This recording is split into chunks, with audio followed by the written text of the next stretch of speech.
छत्रपती संभाजीनगरमध्ये भरधाव ट्रक हा हॉटेलमध्ये घुसलेला आहे। अपघातामध्ये हॉटेलचं नुकसान झालंय। सुदैवानं जीवितहानी झालेली नाहीये। छत्रपती संभाजीनगरच्या हर्सुलमधील परिसरामधली ही घटना आहे। अपघातामध्ये हॉटेलचं मोठं नुकसान झालेलं आहे। सुदैवानं जीवितहानी झाली नाहीये। अक्षरशः ट्रक जो आहे तो हॉटेलमध्ये घुसला। दत्ता कनवटे आमचे प्रतिनिधी आमच्या सोबत आहेत, अधिक माहिती जाणून घेणार आहोत। दत्ता, एवढा मोठा ट्रक जो आहे तो संरक्षक भिंत तोडून पूर्णपणे हॉटेलमध्ये घुसलाय, नेमकं काय घडलंय? नक्कीच पुरशाली, आपण बघू शकताय की हा भरधाव वेगाने आलेला ट्रक पहाटे 4 वाजण्याच्या सुमारास एका पाठीमागे असलेल्या हॉटेलची भिंत तोडून घोट्यामध्ये घुसल्याचं आपल्याला या ठिकाणी पाहायला मिळतंय।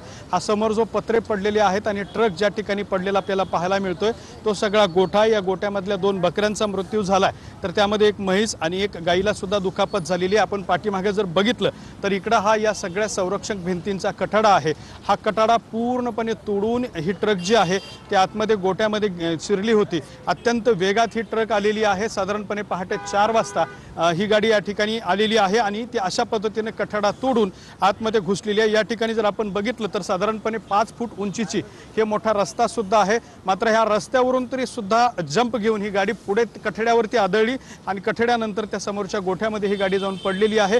इतक्या वेगात ही गाडी आलेली आहे आणि त्यामुळे हा अपघात घडलेला आहे। या अपघातात 2 बकऱ्यांचा मृत्यू झालेला आहे, तर एका गाईला आणि एका म्हशीला सुद्धा दुखापत झालेली आहे। त्यामुळे इथे शेतकऱ्यांचं सुद्धा मोठं नुकसान झाल्याचं आपल्याला पाहायला मिळते। अजूनही गाडी उंचावर लटकली असल्याचं आपल्याला पाहायला मिळतंय। सदर गाडीचा अपघात झाला त्यावेळेला या ड्रायव्हरला झोप लागली असावी किंवा ड्रायव्हरने मद्यप्राशन केलं असावा असा अंदाज जे आहे तिथले प्रत्यक्षदर्शी व्यक्त करतात। मात्र सध्या घटनास्थळावरून ड्रायव्हर पसार झालेला आणि या सगळ्या प्रकाराचा सध्या पोलीस तपास करतात। नक्कीच धन्यवाद दत्ता दिलेल्या सविस्तर माहितीसाठी।